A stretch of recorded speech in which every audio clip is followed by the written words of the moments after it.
Вот так закончилась моя поездка к Чабанам.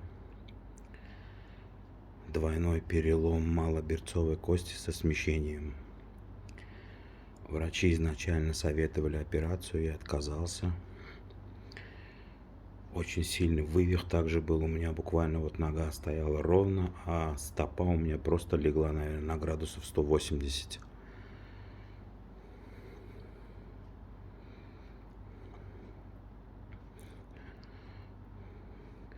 Не знаю теперь, насколько быстро получится вернуться в строй.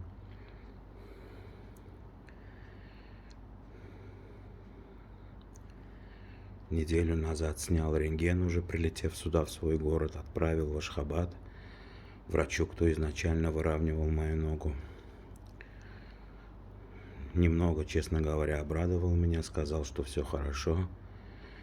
Идет, говорит, все, говорит, по плану. Через пару недель, говорит, приедешь ко мне, я сниму тебе гипс и одену лангетку с фиксатором. Немного в другом положении зафиксируем ногу. Ну, не знаю, насколько все как выйдет, когда я вернусь в строй. Надеюсь, что все обойдется как можно быстрее. Так, в принципе, боли никаких нету, все особо, все терпимо.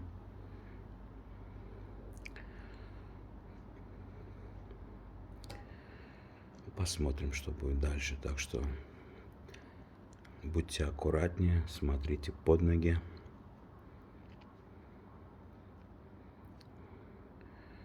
Время покажет, что будет дальше.